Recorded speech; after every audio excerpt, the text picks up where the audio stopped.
again, from here to here, like this. So you want to do that diamond shape first. They actually have a bump here on the top of their head, which is the top of their skull. So it's that point here, eyes, down to about here with this diamond. Show me again, Helen. Okay, so the bump is here in between their ears. Yeah. Goes down on an angle like this, like that, to each eye, and then tapers into about here. So that's the first shape that you would do if you're going to do a head. Okay, then you would stick an ear on each side of that diamond. If you could put your ears up, that would be nice. Just an ear, just do like a little triangle. This is all basic, right?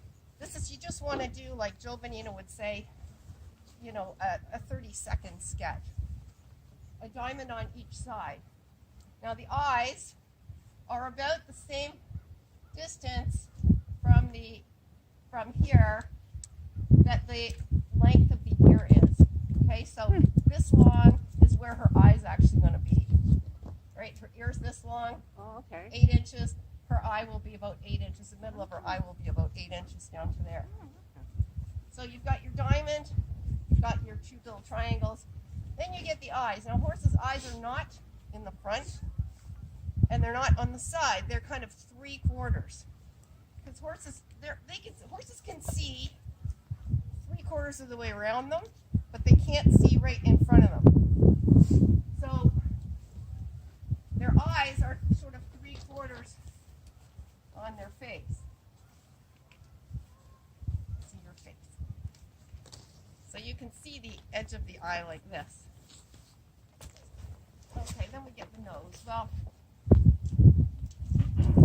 when you get the nose is kind of a square shape on the bottom. Stand still, sweet girl. Okay, like little sort of square on the bottom of this diamond, little square, and the nostrils face forward. I'll get it down.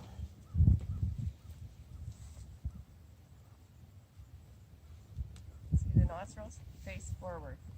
They can do lots of things with their nose. They can open their nose right out the side to be like a big circle to get a lot of air in, or they can put their nose back.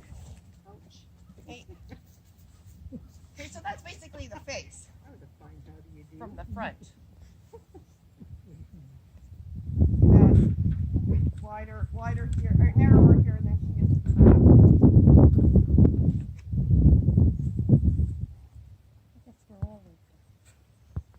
And that's for you, Enrico. Narrower here than she is at the back.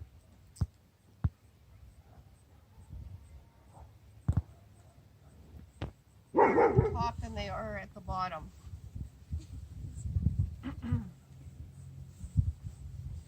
They kind of come down in a V like this, and then they go straight down to the fetlocks. She's pulling out a little bit with that foot, but if she was straight, it would look just like this one.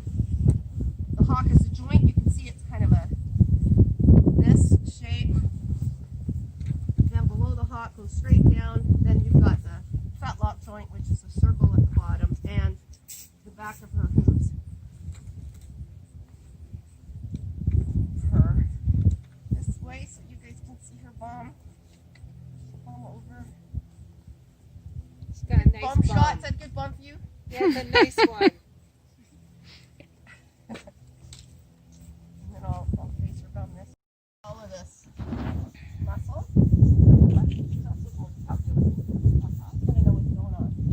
There, her bum, nice and round and full. She even sticks out here, whereas the other ones didn't. And her spine is really set in here. She's a little more compact style of horse, whereas Callaway's big, rangy, tall, lanky. She's more compressed, compact, short, get the job done kind of horse. And you know what, you were saying some things to us when we were on here about her breeding. It was pretty interesting. Yeah, so she's by Rio Grande, which is Eric Lamaze's Grand Prix horse, who was a Grand Prix dressage horse and a Grand Prix, a Olympic jumper. That's her dad, and her mom is Carrie. Wow. So she's an interesting mix of heavy horse. And I bred to that stallion because that stallion is kind of rangy, and his hair, his coat is beautifully silky. He's kind of rangy. He's got obviously tons of athletic ability. But I like the heaviness of the Clydesdales. I like the way that they carry their weight. You don't have to feed them a lot. They have a lot of weight.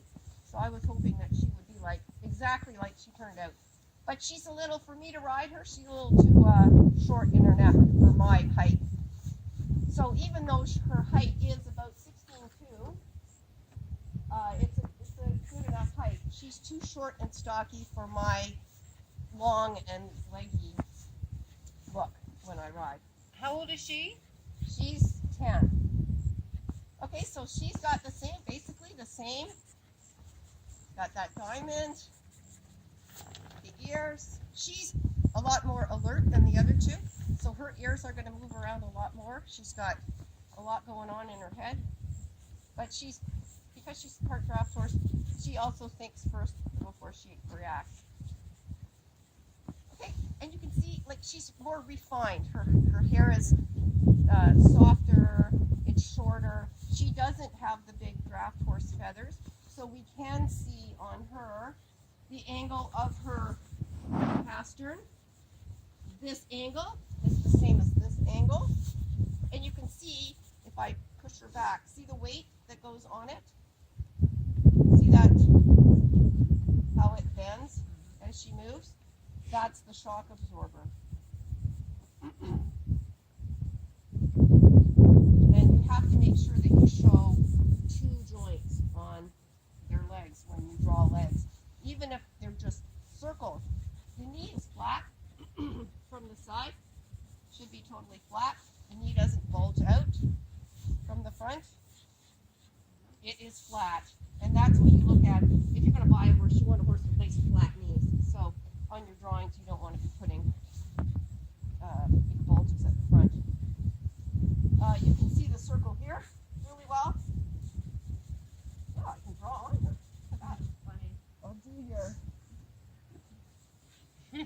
I think she likes Oh, it. I gotta get a picture. And Mandela's on the horses. then I'll do Need a piece of chalk. this here. And this is her hip bone. In here, like I can't even find her hip bone because all this is muscle and fat. So she goes like to the point of here. She goes like this. Then her stifle is here. So actually she's got a very good angle for jumping. It's much tighter like this. Then this goes down to her hock. And you see this rounded shape. Then you can see this really well. This shape. And her hocks, straight down from her hocks to above, directly above her fetlock. You can see the angle of her pastern. A little bit more upright than the front one, although not the way she's standing right now. And you can better see the shape of their hooves with her.